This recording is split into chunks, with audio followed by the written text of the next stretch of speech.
Alhamdulillah, alhamdulillahil fatahil alim, alladzi khalaqal insana fi ahsani taqwim. Asyhadu an la ilaha illallahul azizul hakim, wa asyhadu anna Muhammadan abduhu wa rasuluhu ar-rahmanur rahim. Allahumma shalli wa sallim wa barik ala sayyidil mursalin, nabiyina wa syafi'ina wa maulana Muhammadin wa ala alihi wa ashabihi wa dzurriyyatihi ajma'in. Amma ba'du fa ya ibadallah, usikum wa nafsi bi taqwallah faqad fazal muhtadun. Faqad qala Allah Ta'ala fil Qur'anil Karim, ba'da a'udzu billahi minasyaitonir rajim. Ya ayyuhalladzina amanu taqullaha haqqa tuqatih wa la tamutunna illa wa antum muslimun. Hadirin jemaah salat Jumat Masjid Al Ibrahim rahimani wa rahimakumullah. Alhamdulillahirabbil alamin.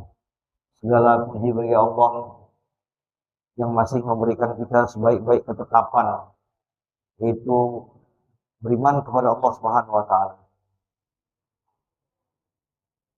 Allah Subhanahu wa taala menjadikan hari Jumat sebagai pimpinan para hari. Allah menjadikan masjid sebagai sebaik-baik tempat.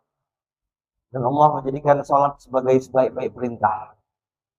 Maka ini kita syukuri. Inilah yang dikatakan sebagai hakikat daripada kebaikan.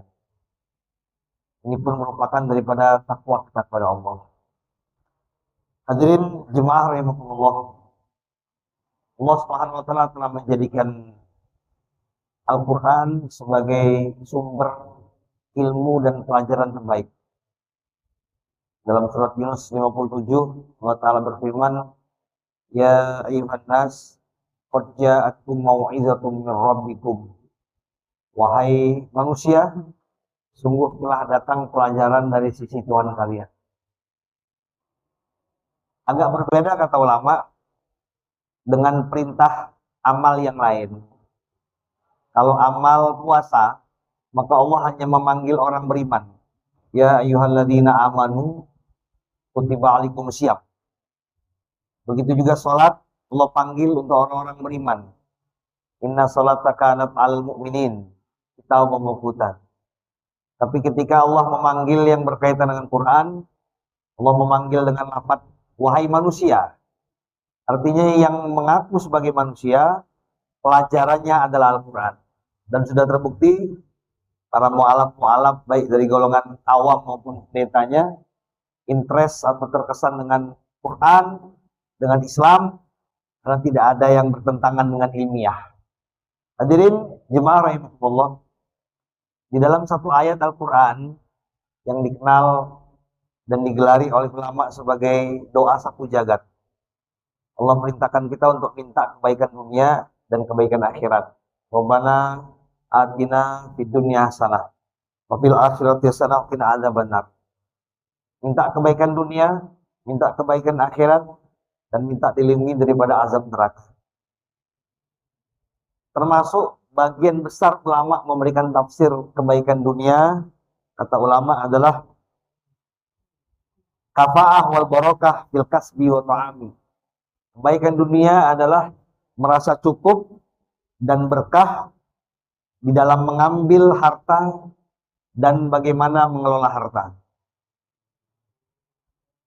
Allah Subhanahu wa taala berfirman dalam Quran dalam hal yang berkaitan dengan harta serta amal. Dalam surat Al-Mu'minun 51, Allah Ta'ala berfirman, Ya ayyuhan nabi, kulu minat thayyibat wa'amalu sholihan. Wahai para nabi, maksudnya disampaikan kepada umatnya, kulu minat thayyibat, makanlah daripada perkara baik-baik, wa'amalu sholihan, dan beramal soleh.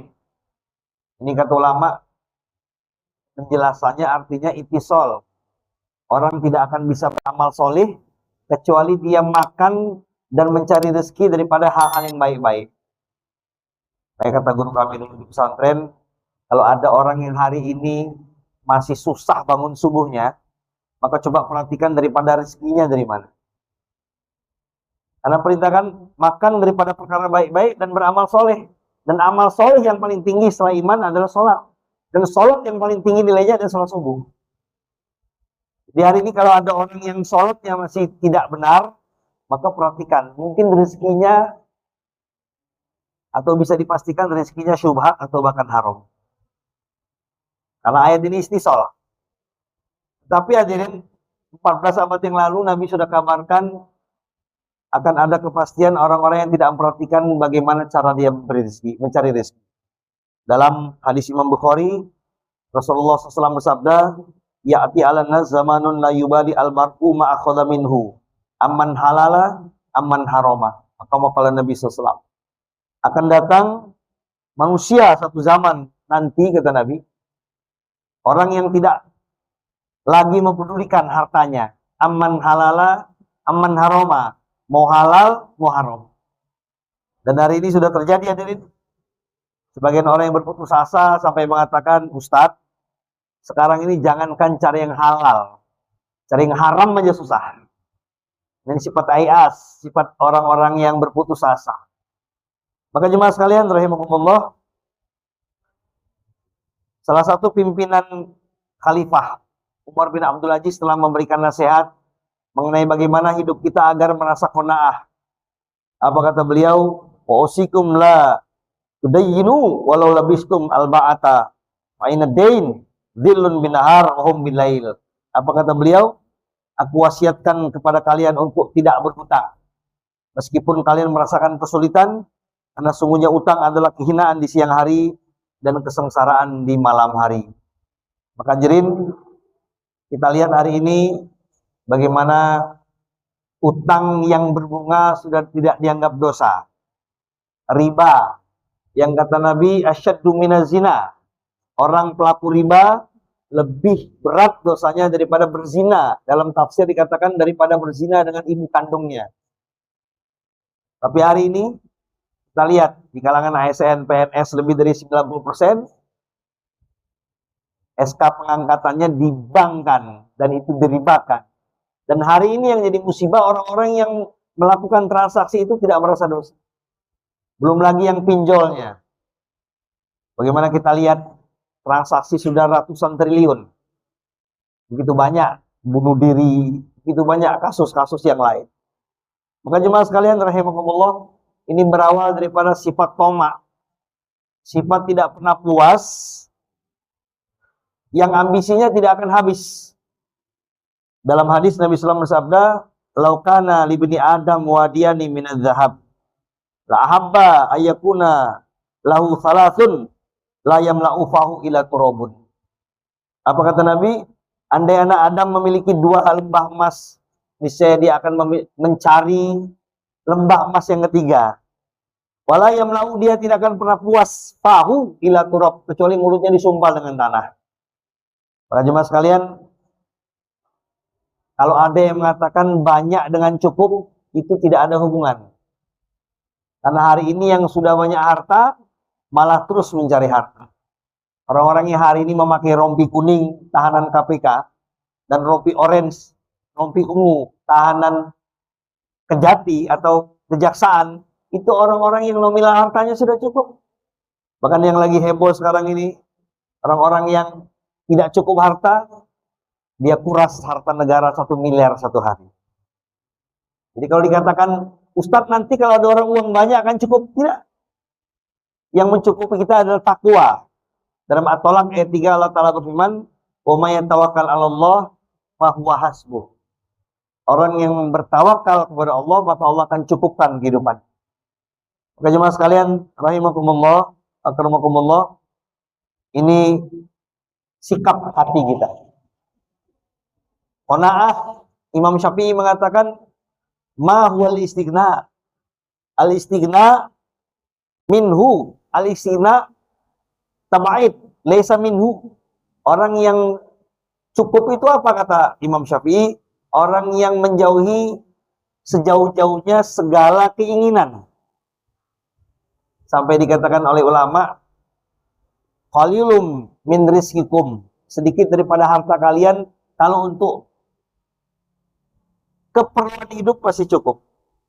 Wa katsirun mal minkum, tetapi sebanyak apapun harta kalian, kalau untuk memenuhi keinginan hidup pasti tidak cukup.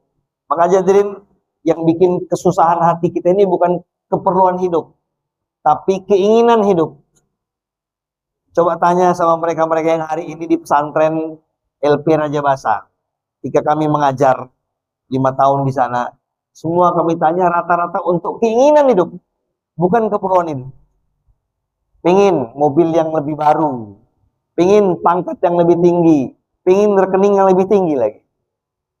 Hadirin rahimakumullah, sikap qanaah.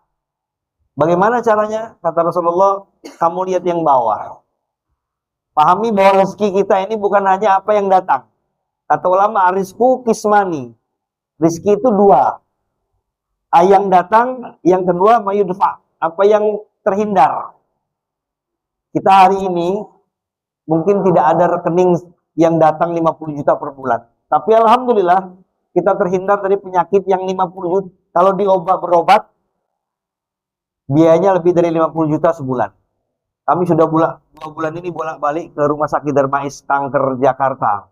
Orang tua kami sedang dirawat sana. 9 lantai Rumah Sakit Kanker Darmais, isinya orang kena kanker semua. Ada kena kanker hidung, hidungnya dipotong, kanker lidah, kebanyakan kanker payudara. Coba kalau kita lihat sama mereka. Atau ketika kami mengajar di Grau Sada, ada ruang hemodialisme, ruang gagal ginjal yang cuci darah. Maukah kita ditransfer uang 100 juta per bulan, tapi kita dinyatakan gagal ginjal? Maka kata ulama, kalau kita berpikir seperti ini, maka kita tidak ada mindset bahwa rezeki itu harus uang. Maka hadirin rahimakumullah, inilah kata ulama, sikap qanaah yang mesti kita tanamkan dan diri kita. Yang pertama kata ulama, kita lihat orang yang lebih bawah ekonomi kita. Yang kedua, kita lihat orang yang sedang sakit. Yang ketiga kata ulama, untuk menimbulkan sifat qanaah itu apa? Kastratum ziaratul kubur, sering-sering ziarah kubur. Karena kalau kita ziarah kubur itu kita lihat apa artinya harta kalau kita sudah meninggal dunia. Karena harta bisa dibawa mati ketika harta yang berkaitan dengan agama Allah Subhanahu wa taala.